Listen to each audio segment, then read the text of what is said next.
The broadcast is now starting. All attendees are in listen-only mode. Hello, everybody. My name is Tyson McMurrin. I am the host of today's webinar. And today we're going to have Charles Robinson from FocusPoint be our presenter, and he's going to be covering off configuration beats out customization with the FocusPoint solution for e-commerce and SAP Business One. We are recording this meeting, so we're going to keep all of the attendees on mute. If you have any questions throughout the presentation that Charles is doing today, please just type them into the chat. We will have a Q&A session at the end of this, so I'll address any of the questions that appear in the chat. I'll see them and we'll address them at the end. So without further ado, Charles Robinson, Chief Technology Officer with Focused Impressions, is going to cover off our webinar topic today. Welcome, Charles. Thank you very much. It's nice to be speaking with everybody today. So FocusPoint is the commerce engine of choice for SAP B1, today and going forward. This powerful offering that we've been developing over several years offers fantastic B2B commerce, also B2C, as well as customer portal type implementations as well. So it's not just a matter of getting your products online, be able to take the orders. It's also around giving transparency and visibility to your customers to be able to pay on outstanding invoices and those type of things. So these are some of the kind of key concepts that we've kind of put into our product. I'm going to heavily focus on our configuration and how we can have great time to markets in terms of avoiding customization. And what you're going to see is the main reason why we only integrate with SAP B1, so that we can get at all those kind of custom areas that you've done in your ERPs without kind of exploding on an e-commerce budget. So with these ideas in mind, we've developed basically a no-code, low-code approach. Now, with that said, nothing is ever, there's no walls, of course, so if there's any type of situation where you actually had to do some type of customization, it is possible, but 99% of the time, we're looking to avoid that, and the platform really allows for that, as I'm going to show you today. We focus on the business processes. So everybody can do e-commerce, but not everybody can do business processes really well, especially streamline them and make them more efficient, both in the ordering process and in the integration. So FocusPoint at a quick snapshot level. I'm going to just move over and actually show you. I'm going to keep referring back to the presentation, but I want to kind of show you what a canvas actually looks like. So this is kind of a live test site. Okay, so what we try to do in these B2B situations is present multiple ways that the site can be configured to take orders. All right, so first and foremost, you're always going to have your site search, and we use very advanced learning algorithms to basically increase the conversion even on B2B customers. There's different flavors of B2B customers. Some of them know what they're wanting. They come repeatedly to your site. They place the same type of orders, perhaps recurring. But there's also chances for new products and new information that you want to convey. So we have that search available, and it gets better over time. The web navigation, of course, is here. So if you want to have a basically drill down to certain type of product lines and these kind of things, you're able to do that. The idea is to get that buyer to the product in the least amount of clicks possible. It's true for B2C, and it's just as true for B2B. So this is a catalog approach way to ordering. Now, before I get too much farther into this and we get into configurations, I do want to point out that everything that I'm showing you is configured within SAP. I am going to be showing you what these panels look like in SAP. So to have a great commerce experience and customer portal experience with FocusPoint, you don't even need to have really any web knowledge. All the work, the item master, from pricing, descriptions, even pictures, it's all sourced in SAP. So with that said, this is what a typical product can look like. So we have the ability to do parent-child relationships, So we can order multiple SKUs at the same time. So here, this is an example of a beer hop. I'm able to order packages and pounds at the same time and display both type of pricing. So part of this tight integration is around the things like units of measure and conversions. It's very common where you need to sell, say, by the package, but when we write the sales order, it needs to be written in pounds. This could be the case for cases, versus bottles or something like that. So kind of full support around that. So this is the catalog-based type ordering. It's very popular in that kind of B2C space, but it's certainly not the only way to order. These specifications that I'm going to show you in SAP shortly, as you align your master data, we do a lot of fancy automatic configuration of these. So if you want to do price ranges, or this could be, say, machinery type products, you can apply filters automatically, right? So all you have to do is set these in SAP, and this whole filtering process will just take effect automatically. This is really effective for large catalogs. Okay, I'm just going to close that out.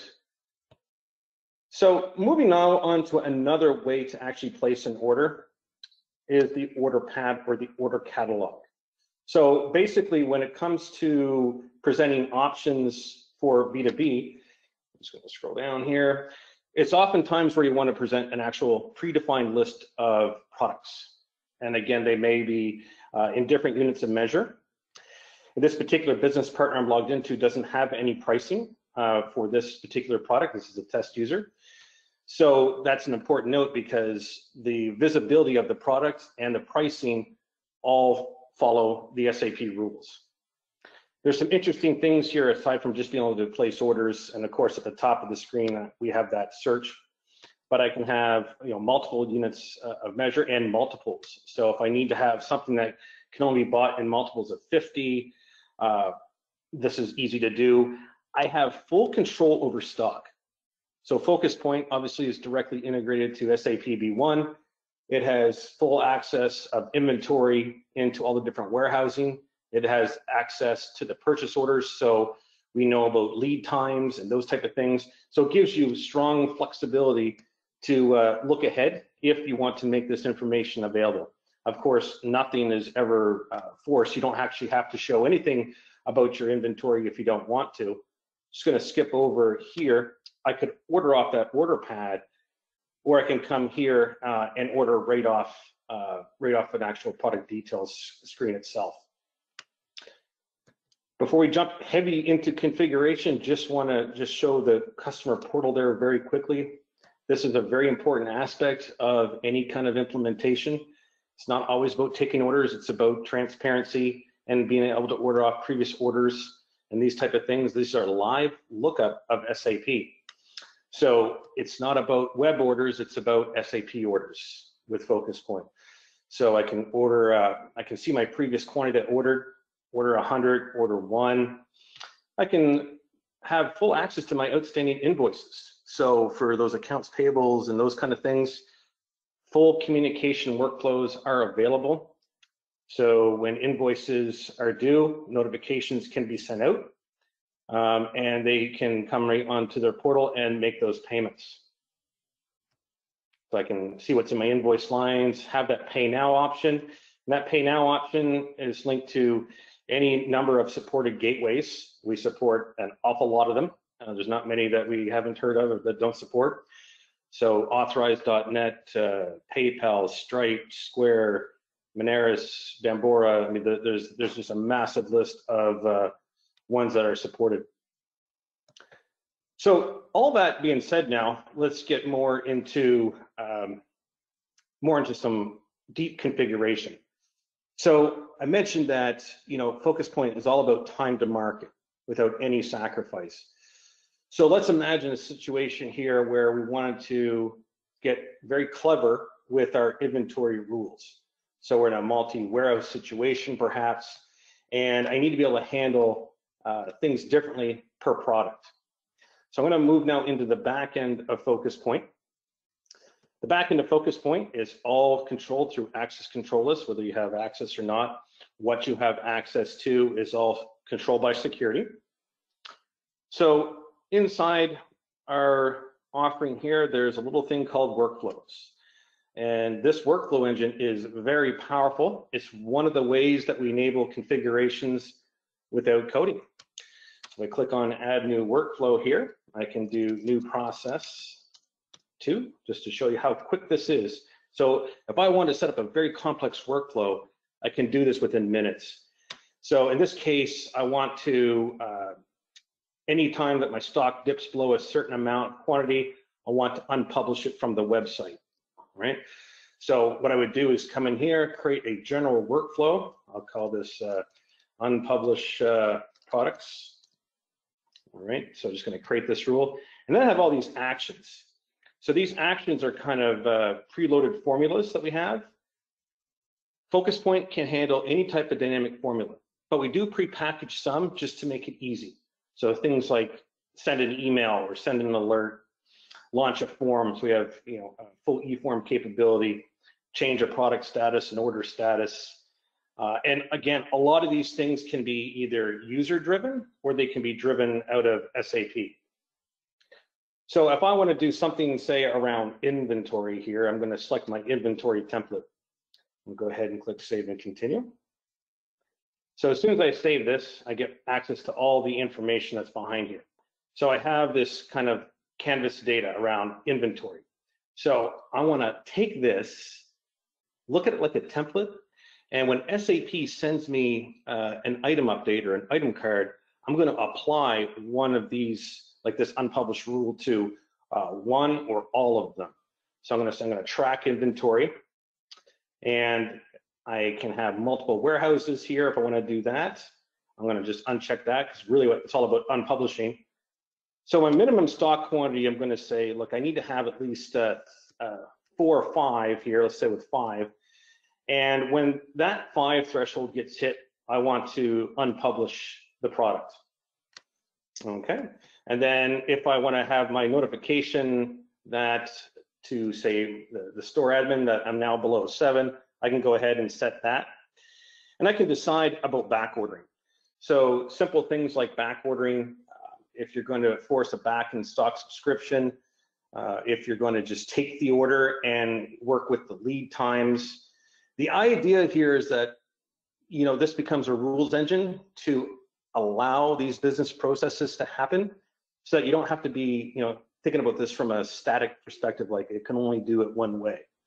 So just simple manipulation here can drive that. My product availability range, if there was minimum thresholds that, that were important in the cart, I could set these. So, I just can't sell any more than 1,000 type rule. Or if I wanted to specify a specific number of quantities that I will allow, something like that could be done. And that's basically it. So this rule is now saved. So what can happen now is we move into the eForms side of the house. Now I'm going to show you an example of an eForm just so you can get a feel for what they're used for. An eForm is, ideal obviously for data collection. You can make them a contact form, a registration form. It can be a product configurator where you drill down through a series of items basically to kind of get at an actual product that you're after. And we're going to take a look at a lot of these type of examples today. So let's look at a contact submission form. So I'm going to go ahead and click on Manage. This is a test one that already exists. So here I can see that the contact submission is the name. I have these CMS pages. So if I fill out a form and I hit Submit, I want to be presented with some type of nice branded message. So we have all these CMS pages that are available, and you can customize simple HTML or choose one of our predefined templates. So if you have those kind of pixel perfect, you have your logo just so, and it's all nice and tight there, you can go ahead and use that. And I'll show an example of that. If there's any type of just static emails that, always goes to like accounts payable or something, you can go ahead and do that. I'll skip some of this more granular stuff, but if this was like a type of registration form, then it would basically signal SAP that there's a new user that is requesting access to the system and that kind of thing. The main thing too, of course, the users of the system are contacts, web-enabled contacts of your business partners, right? So you have several types. So in SAP, I can have any business partner. I can toggle them to be allowed to log on to the web. Just does the business partner exist on the web as a customer? And then if that business partner has one or more contacts, I can individually web enable them. So I can just enable some. Maybe I just want to enable accounting so they can come look at the customer portal. Or I want to enable just a couple of kind of key contacts and then allow them to say who their employees are and who should have access, because I can't track from SAP all the employees of my customer and who should have access. So I want to delegate that to my actual customers, my business partners. So the steps component is actually how you build the steps. So this is a very simple process here. I'm just going to unpublish this momentarily. So we have different controls. These ones are mostly text boxes, but if I just wanted to show you really quick how this can look. So I could say, this is my question, perhaps, and I have these libraries. So if I want to maybe I want to collect like information about addresses. So I have country and state, or if I want to dip in and say, show me all the sales reps from SAP. So I have some of these libraries that are automatically available. And then drop down lists, radio box, check boxes, all down the line here in terms of the types of ways I can display the information. And full dependencies, of course, are supported as well. So once I have this published, we're getting to the most important part is, all right, well, now what do I do with it? So in this case here, let's go, I'm going to open a new tab here and put some laser focus on this particular workflow. So email to business partner contact. This is one of the workflows that I set up ahead of time. All we want to do is email the business partner contact. We're just going to send an email.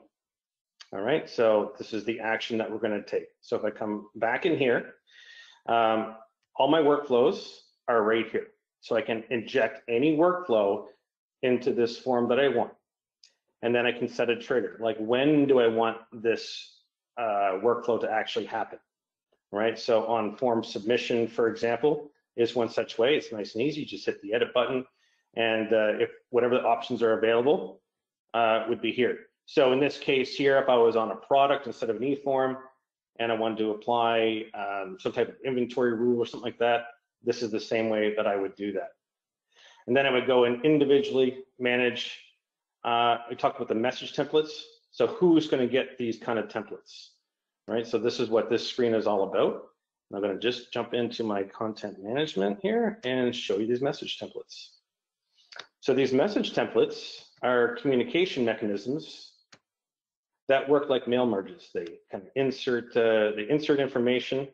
So if I want to have one on, say, order place, like every time an order is placed, just to give you an idea here, I can have some very nice banners, graphics, and basically merge all this type of information in. So the workflow engine, we have some fantastic documentation on it. The learning curve is very, very light, but the possibilities are ultimately endless. So let's go a little closer now to SAP here. I'm going to open up a product level configuration. And just going to scroll down here. I have all these rules basically. So when we talk about avoiding customization, there has to be some type of setting or workflow that is readily available. So we give basically pre-configuration steps for all the different areas of the commerce experience. So one of the most important, of course, is the product experience. So within the product, I can directly, in this case here, if I want to pull live pricing. So pricing can work multiple ways. If I want to get a very complex price that involves multiple types of discounts and those kind of things, I have a way through our endpoint to be able to fetch that. But that aside, we always have access to all the pricing that SAP offers. This is just if there's any additional logic. We also support complex scenarios of buy one, get one free. Buy so much of this product, get so much in this other category, X off, all these type of things that are very, very difficult to do otherwise. So in the configuration space here, I have all these type of settings that I can apply to my product template. So S&P often has information around width and length and height. This is important information for shipping, but not necessarily something that you necessarily should show the end user. So then we get into, should we support price breaks? So SAP sending period and volume discounts, maybe we don't want to show them on the product details page. Do we want to hide any $0 price items? Sometimes that's the case where just something's not priced yet in SAP, but it's available. May want to just put it as a pre-order or something like that. You have very, very granular controls over the unit of measures. And as I get down here, there is these text boxes, and this is where things get really, really powerful. I'm just going to switch to SAP just briefly so I can show you how some of these dots connect here. Okay, so here's a typical item card in SAP, and I have this FT item config. So the actual item master data, we pull a lot of information off here, price lists, the descriptions, those kind of things. But in order to properly stage this for the web, we do need to add a few things, which we do here. So first of all, is this product even going to be available on the web? Not everybody puts every item in the catalog on the web. So I do have the option just to not have this sync to the web. If this particular product had a web parent, perhaps this was a specific SKU, a color size variation of a parent, then I could pick the parent product. The nice thing about the parent-child association in FocusPoint is those style SKUs or high-level SKUs don't actually have to exist. All right, so I can just worry about the actual individual items. Just to show you an example of that, let me just flip back here. And we'll go over to one of these examples here. This is an apparel company. I find that apparel companies tend to have the most type of complexity with the different size and fits and colors. Machinery can be complicated as well, but apparel just has that extra level of permutations. This particular customer has around 750,000 different possible SKU combinations here. So we have this kind of master style SKU, this 1310. But this will be considered the parent in the example I was just showing. And this SKU is a real item in SAP. And I can present this in multiple ways. We're going to take a look at this here in a moment. And I can see my SKU is changing. So now it's -44, -46. So it's listening basically for the user selections here.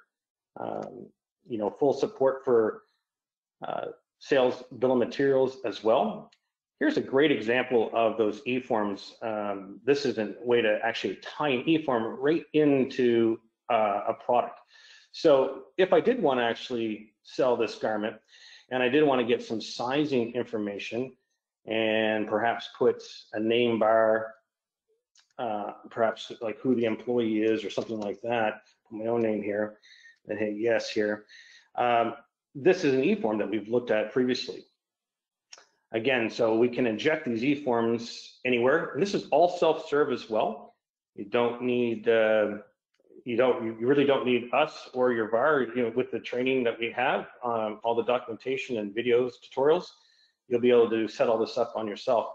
Anything that's positioned in here, I can add as a UDF going into the sales order into SAP. So in this case, it's very important to know my height, my weight, my chest measurements, and I need to collect that information on the sales order. So I don't have to actually have to customize anything. This will just follow on those UDFs. So coming back now into SAP.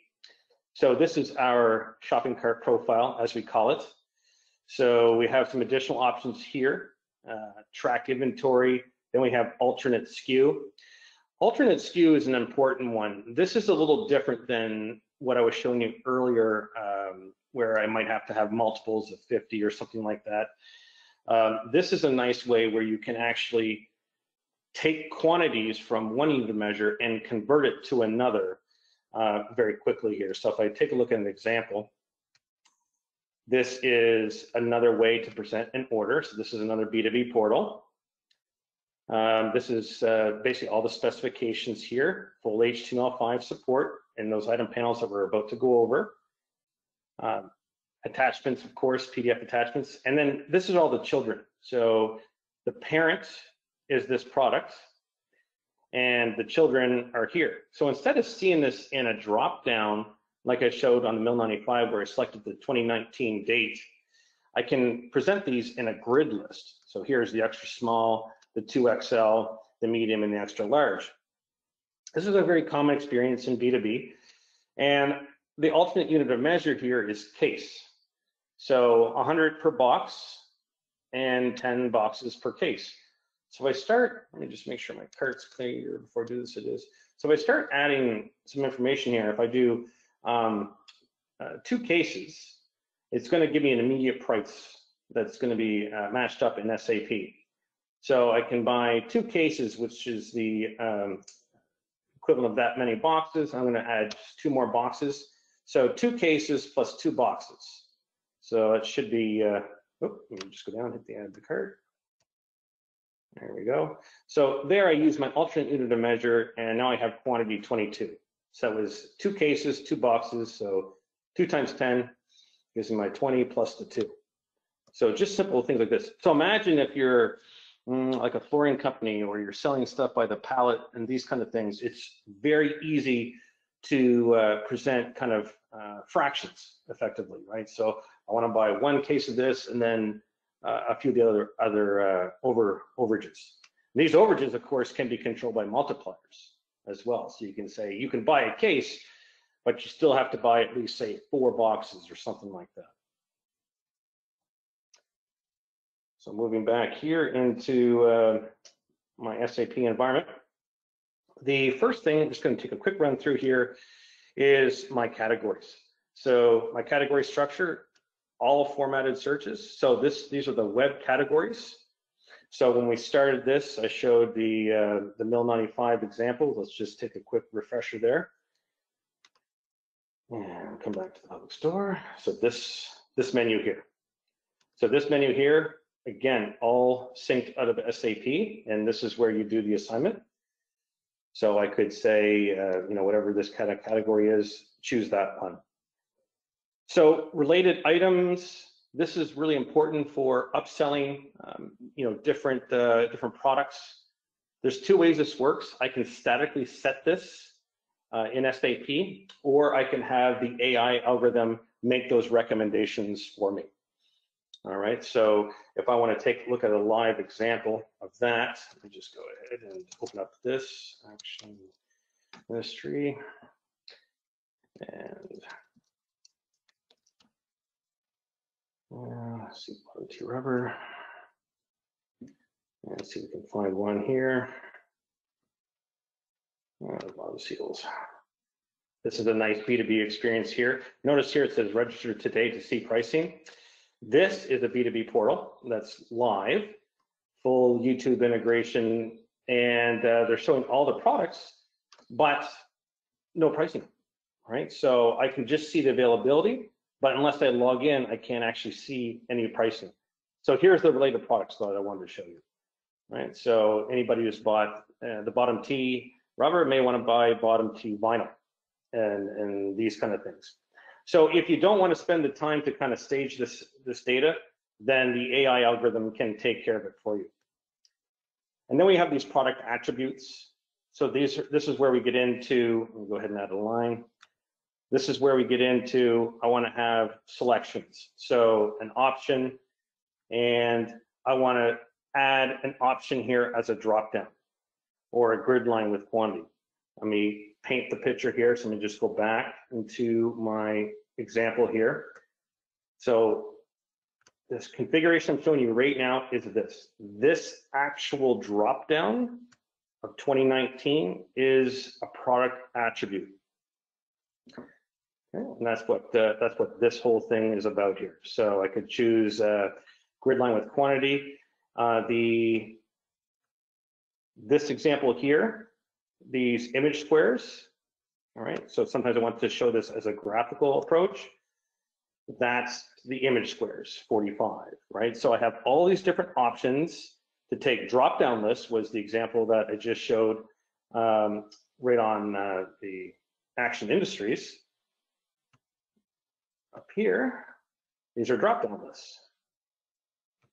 All right, so you have full control over that UI experience. Now, of course, there's an HTML, CSS layer that we have out there for FocusPoint. So if you do want to kind of change the lipstick of it, you have full access to do that type of thing. The item specifications, this is around facts about the product, right? And again, these are all coming from formatted search fields, so you don't have to worry about free text type things. Is everything matched up? These are all coming from fixed libraries. So if I go back to this example here, and I'm looking at these specifications, that's these, right? These are hard facts about the product. It's got an alpha range of 8 to 11, or it has a length, a width, it has these very fixed things about it. Now, some of these are already in the item card. What you're really trying to get at is things that you want to filter on. So that's where we come back to this panel. So coming full circle here, as I was just showing that product details page panel, specifications show on product page. And I have purpose, alpha range, beta range, and these are all the things that I'm actually looking at right here. So, okay, so I want to show, the problem statement is I want to show these specifications on the product page like this, but not necessarily I want them filterable at the category level, all right? Normally that would take an enormous amount of customization to do. So simply by placing these names, specification show on product page, and then specification filter on category page, suddenly it's very easy, right? I just put this here, that's it. When the integration runs, it aligns this on the product item cards. So here are my specifications here, but if I go back and I look at the category where this Amarillo product exists, I just have the alpha, the aroma on the left, and the purpose and the crop year, packing size.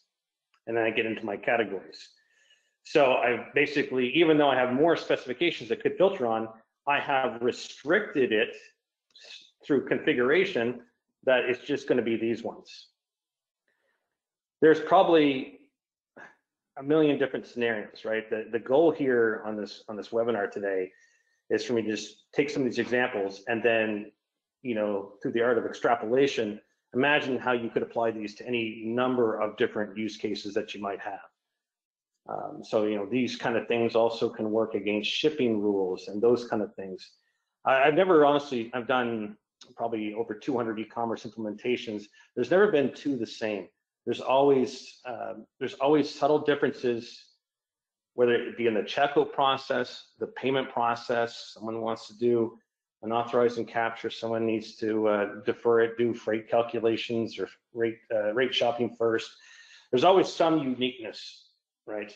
So FocusPoint is built to handle those kind of uniquenesses. So here, we're getting now into the units of measure, but I'll just go back to SAP just because I want to spend a bit more time here. Got cross sells. This happens at the checkout. Imagine if your same experience, it's not a related item. It's just things that we believe that you'd be interested in, right? So you're not on that product page anymore. You're coming out of the actual checkout. What might you want to do? And you have all this information available, so I can upsell these items. More and more, though, people are relying on their AI algorithms, and we have machine learning that we have hooked up. We are hosted in Microsoft Azure, so FocusPoint is a software as a service offering. So it's kind of one price, that's it. And inside that offering, though, we are taking advantage of different services from Microsoft, like their machine learning, and we are applying that information right into the data sets within FocusPoint. So to better upsell, cross-sells, again, it comes down to, yes, e-commerce is straightforward to do once you take all this kind of these considerations, but how can you make it better? How can you improve? User roles, super important. So I mentioned that basically everything is controlled through a security role. So if I want to control visibility of a product, this V001, if I want to restrict who has access to that, then I just have to set these customer roles. These customer roles appear in FocusPoint, and you can set any rule you want against them, literally anything. So I could have this product is visible, or this product it's going to have this kind of manipulation done on it. Literally any rule. I mean, it's tax exempt. This product is tax exempt. The business partner may not be, but this, this product is type thing. You can get as granular as you want to get.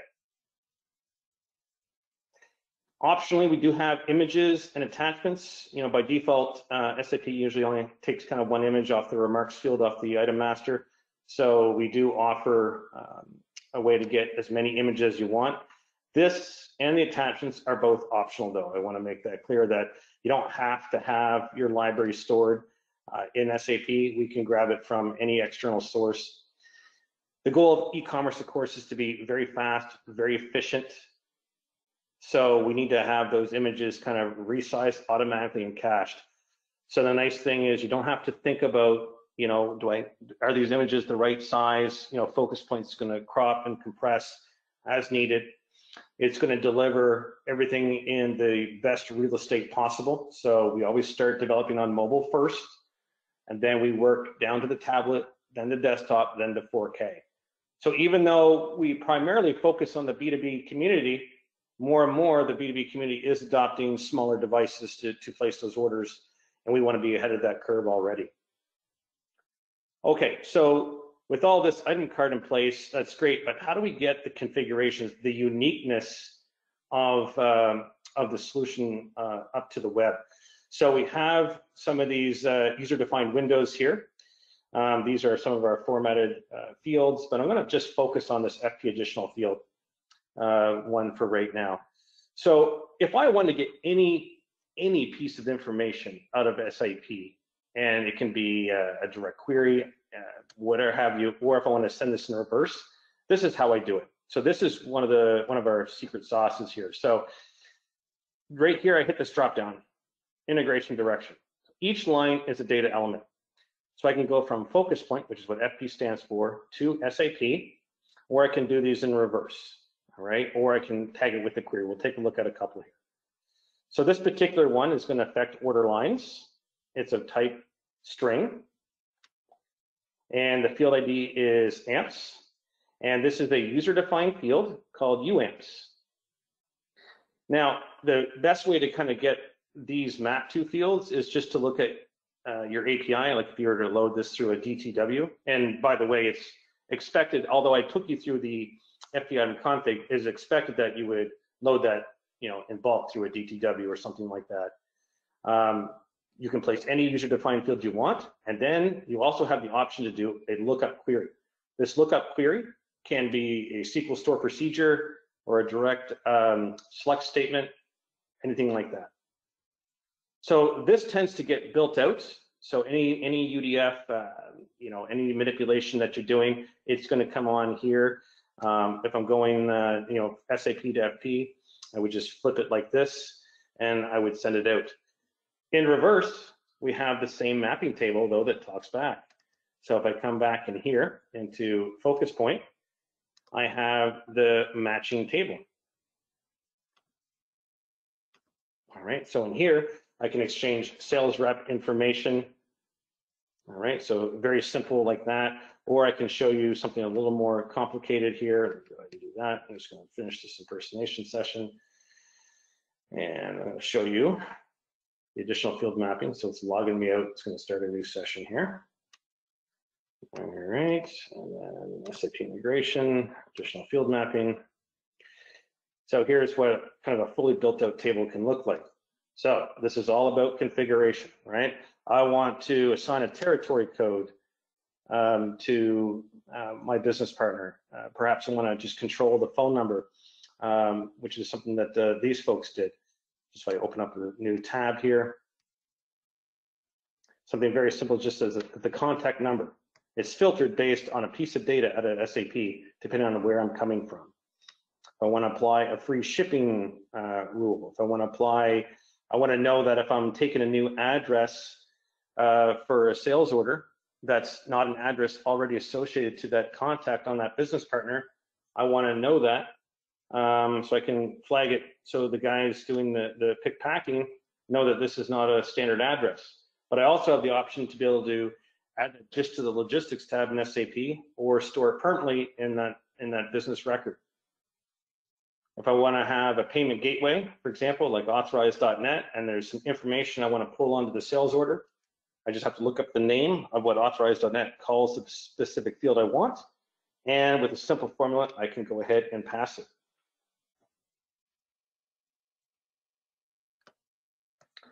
So back in here. So this is the pairing table.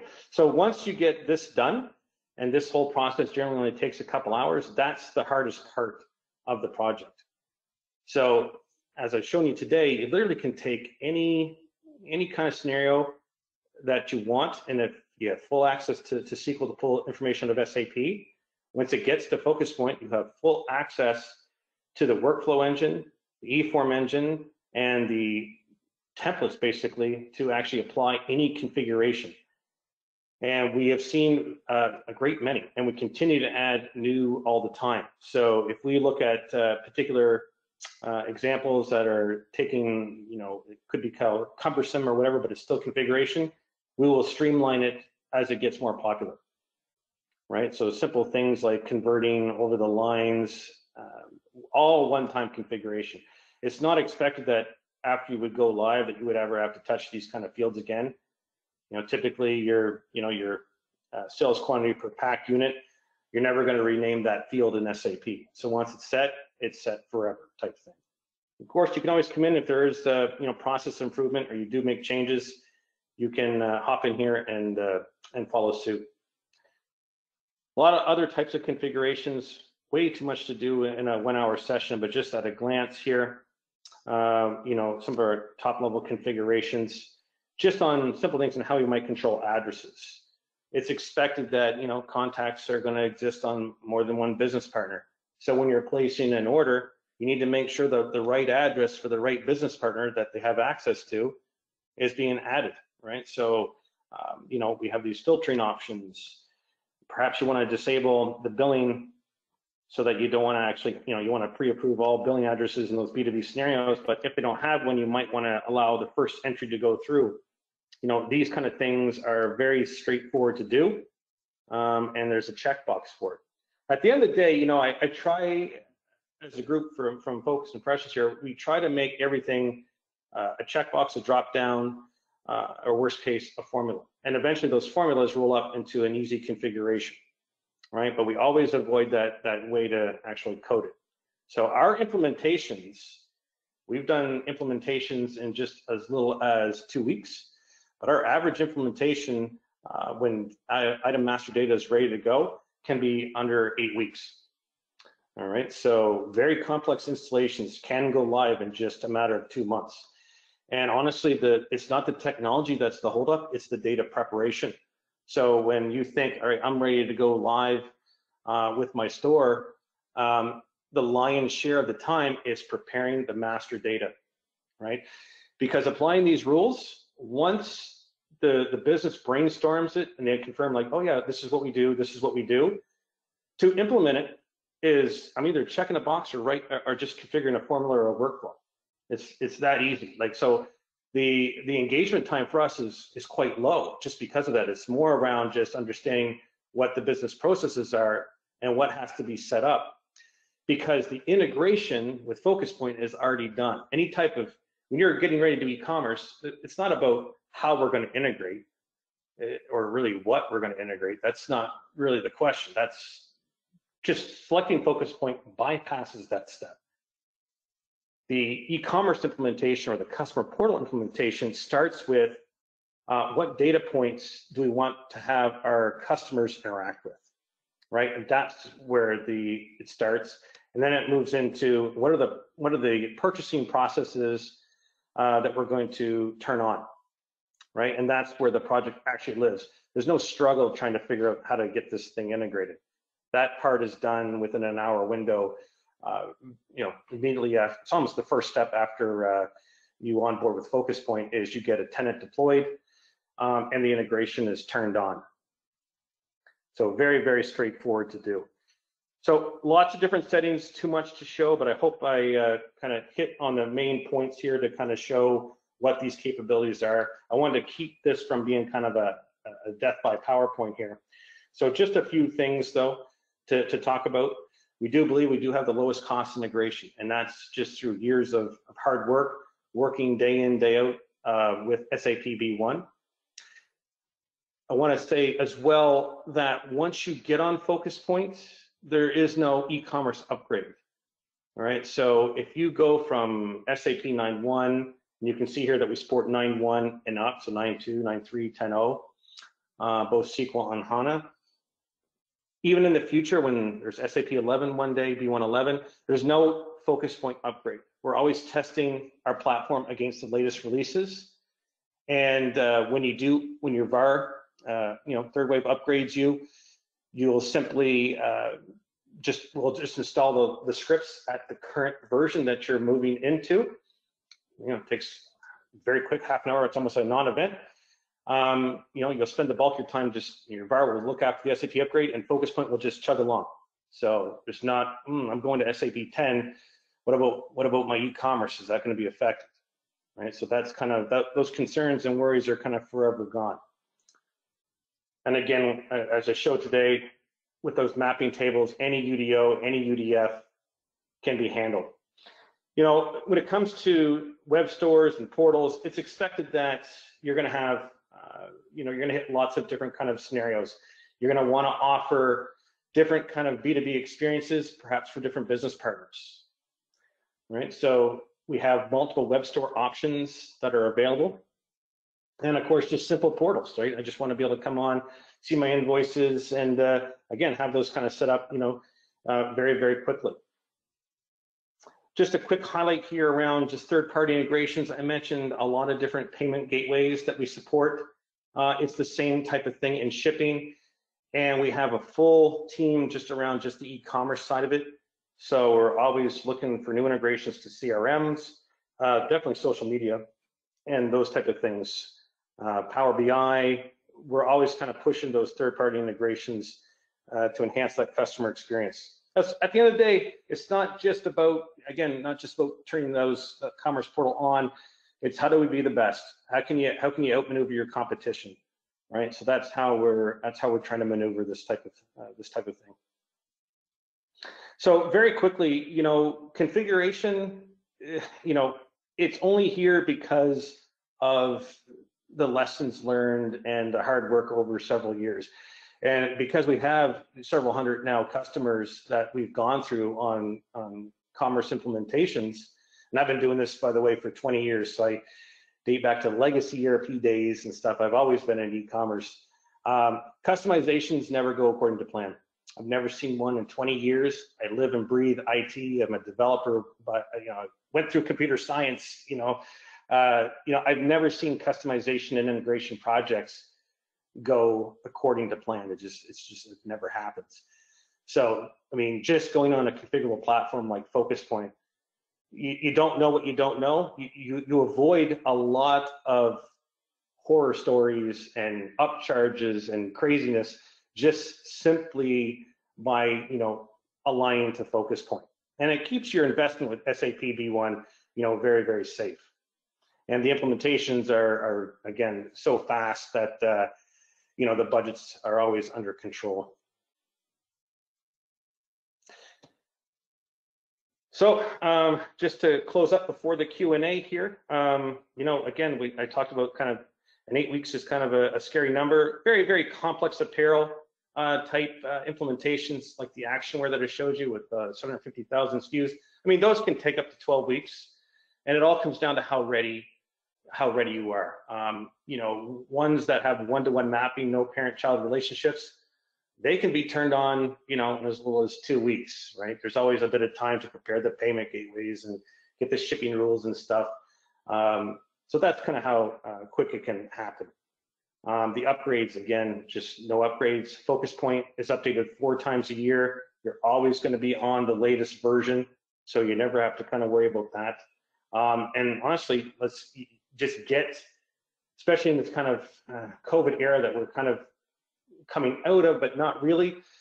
Everyone has, over the last year, really kind of turned to the web to kind of enable their business.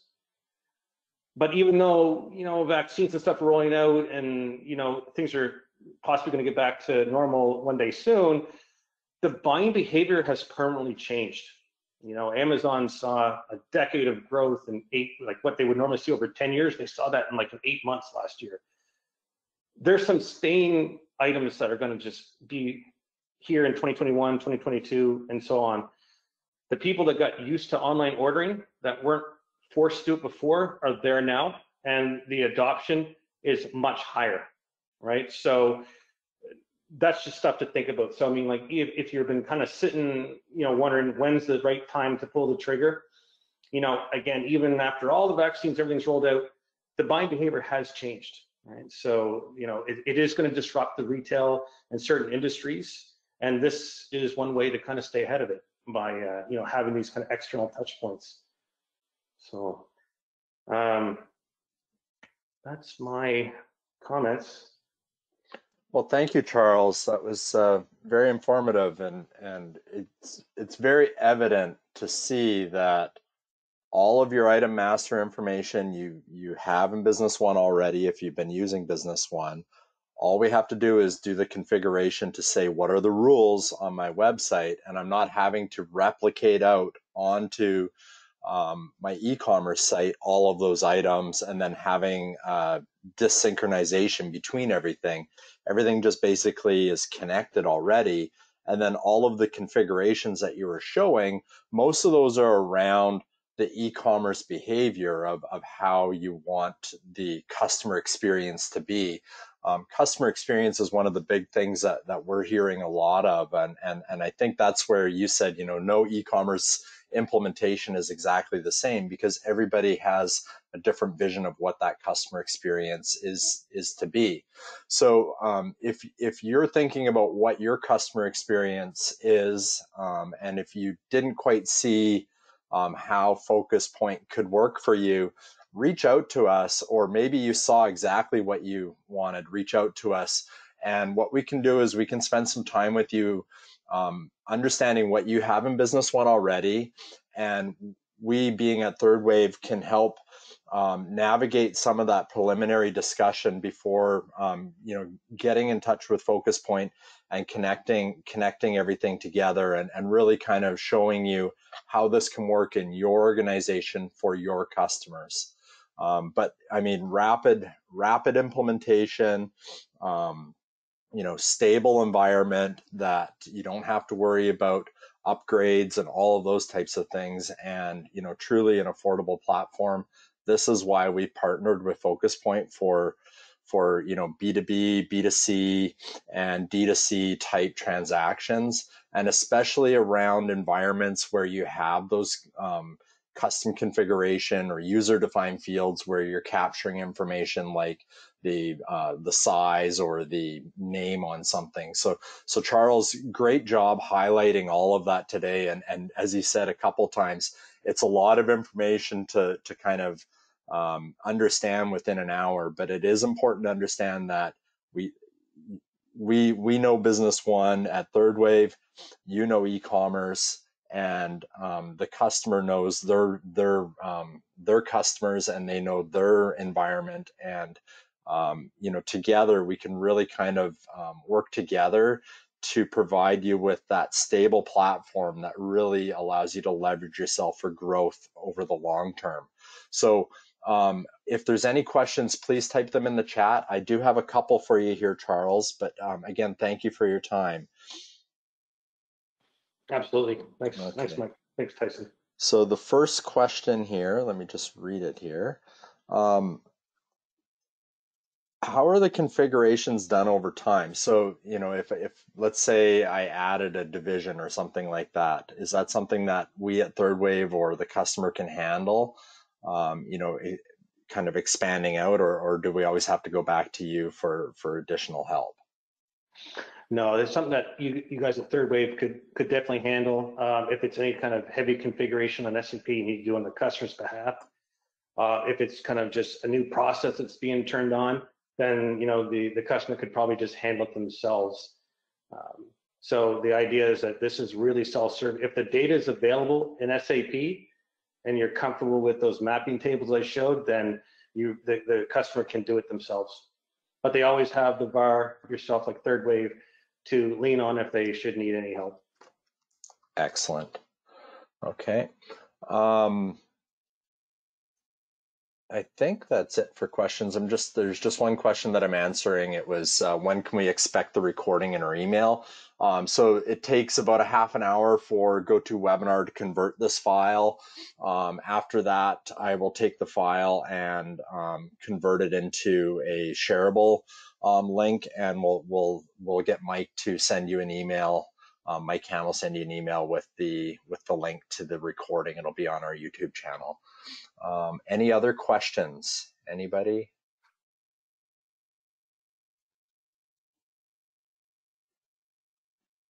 Okay, well, that looks like it. You're off the hook, Charles. There wasn't many technical questions there. But again, if anybody on the webinar, or if anybody's listening to this recording afterward and you don't know where to start, reach out to us here at Third Wave. We can help you navigate this. We can get you connected in once as we understand what some of the things are that you want to accomplish. We can plug you into an engaged discussion with the Focused Impressions team around how FocusPoint can help your organization. So Charles, thank you so much for your time today. Everybody that attended this and everybody that's listening to this, thank you for your time. And we'll close today's webinar at this point. Really appreciate it, Tyson. Thank you very much. Bye, everyone.